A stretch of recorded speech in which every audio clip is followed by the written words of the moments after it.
tumpang sekaki. Walaupun negeri diancam bankrasi kerana rompokan royalti. Dulu duit 7.2 bilion selama 22.5 tahun. Negeri ini pernah nikmati. Antara pemimpin BN yang dengki dan busuk hati. Negeri dan rakyat sendiri UMNO sanggup khianati. Tapi BN kata terus tabur bakti. Yang Mak Wakil Pelam, sila duduk dulu. Duduk sekejap. Betul, saya dah habis dah. Saya nak bagi yang Mak betul ni. Kerana saya cakap pun kalau macam ni, saya tak boleh. Tak ada. Main pada palah begini, tak ada peluang saya. Ingat saya buat palah untuk betul-betul. Terima kasih betul-betul. Assalamualaikum warahmatullahi taala wabarakatuh. Saya faham penjelasan dan laluan. Inilah sikap Wakil Rakyat PAS dari Mahkamah Pelang. Melemparkan apa sahaja tuduhan tanpa batas-batas sebagai seorang insan yang bernama Islam. Apakah keadaan negeri Terengganu hari ini lebih jahat daripada Yahudi? Betul. Saya mengaku. Saya bertanggungjawab. Yahudi dia rapah tanah orang Palestin, tapi dia bina penempatan untuk rakyat Yahudi.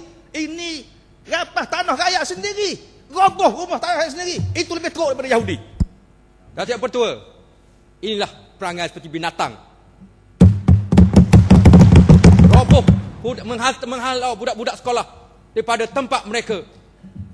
Buat bangunan tak kerajaan, siapa saya tak ada pernah kerajaan di dunia ini menghalau budak sekolah, merobohkan. Perangai seperti syaitan, Datuk Pertua.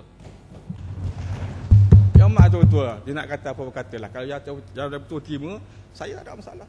Dia tak ada masalah kot sebab mu jahat ke? Bila-bila masa jumpa lah. Rupa-rupanya orang hak terasa. Ada orang terasa. Terasa apa mu jahat? Biasa je Mak betul. Begini jahat. Okay, muka je pakai sokok. Sokok pasal apa ni? Pasal iblis ni. Tak masalah jadi syaitan dah, tak ada apa dah tu. Sila tenang ya Mak. Khabar yang nak kat mana? Lepas ni boleh jumpa lagi. Ini arwah Mak, orang yang saya hadapi. Cakap dengan cara gentleman, tapi nak ajak kocok semacam. Gentleman babi apa gitu, Datuk Pertua? Gentleman, cakap gentleman, kata ikut dance sekali, yang apa ni? Mengaruk kali. Seorang nak sajok dalam sair lah. Gila ni, Datuk Pertua. Mak Kijal sila duduk. Yang Mak Wakil Pelam masih ada lagi atau sudah selesai? Saya tak mau balas kawan saya yang kata. Saya tak apalah, Mak Nadir lah. Okay, takkan saya nak peluang lain-lain bila katalah. Sila duduk, terima kasih. Ya, terima kasih.